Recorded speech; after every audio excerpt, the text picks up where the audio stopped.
Je pense que Kotkaniemi est un problème central pour eux autres parce que, tu sais, on parle à Montréal du fait que le Canadien a besoin d'un centre de deuxième trio. Voilà une équipe qui a un urgent besoin de deuxième centre parce que là, qu'ils essaient Jesperi Kotkaniemi ou Jack Roslovic, ils n'ont pas de solution à portée de main. Mais je pense que cette série-là aurait dû être plus longue quand même. Dans le dernier match, là, les Panthers avaient l'air fatigués, dépassés par les Hurricanes. On arrivait à la mi-match, c'était 2-0 pour les Hurricanes. Jesperi Kotkaniemi a écopé une pénalité absolument épouvantable en zone offensive après un avantage numérique. Il est jeune. Et tu sais, la théorie le momentum, là, lui a ouvert la porte. Il a réveillé l'ours qui dormait. Avantage numérique qui a duré quelques secondes. Bang! Floride marque 30 secondes après, 2-2. Puis en l'espace de 5 minutes, les Hurricanes sont passés d'un avantage de 2-0 à un déficit de 3-2 dans ce match-là. Mais s'il n'y a pas cette étincelle-là, fort probablement que les Hurricanes gagnent le match, puis que la série se prolonge, puis que les Panthers, qui étaient sur une séquence interminable de matchs, un match en 2 jours, là, c'était leur 12e match en 24 jours, ce match-là. Écoute, peut-être qu'ils continuent à perdre des plumes, puis ça déraille peut-être, ou ça se prolonge en 6 ou 7 matchs. Mais Kotkaniemi, il a coulé son match. Il a coulé son équipe avec une pénalité stupide. Lui, on parle de la formation des Hurricanes, puis bon, des problèmes. Je pense que Kotkaniemi est un problème central pour eux autres parce que, tu sais, on parle à Montréal du fait que le Canadien a besoin d'un centre de deuxième trio.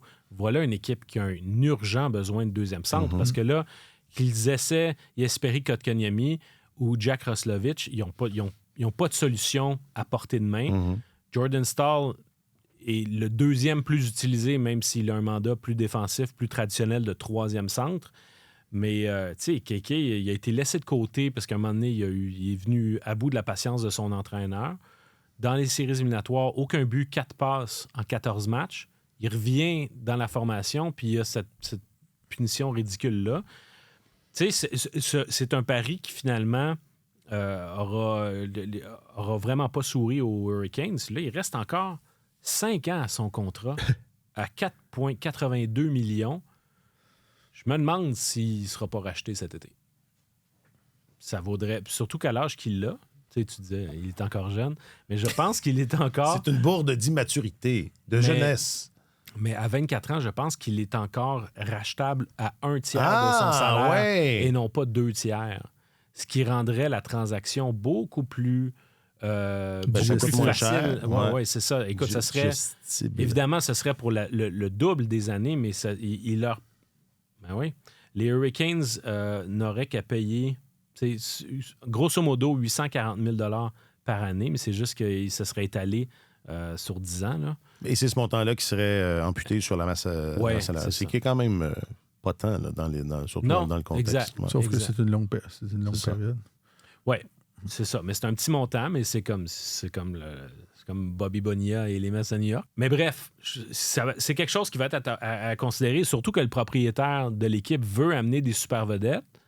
Et alors, s'il veut sortir le chéquier, ben, peut-être qu'il faut regarder où chaque dollar est bien dépensé. Puis en ce moment, on ne peut pas dire que Jesperi Kotkaniemi mérite son salaire. Non. Et un rachat signifierait qu'il serait joueur autonome sans compensation. On se frotte les mains. C'est un des rares joueurs pour lequel il n'y aura pas d'appétit à Montréal. C'est quand même triste. Ça a été un moment charnière, là, cette sélection-là, 3e au total. Ça aurait pu changer la trajectoire du Canadien. Bon, on ne reviendra pas là-dessus.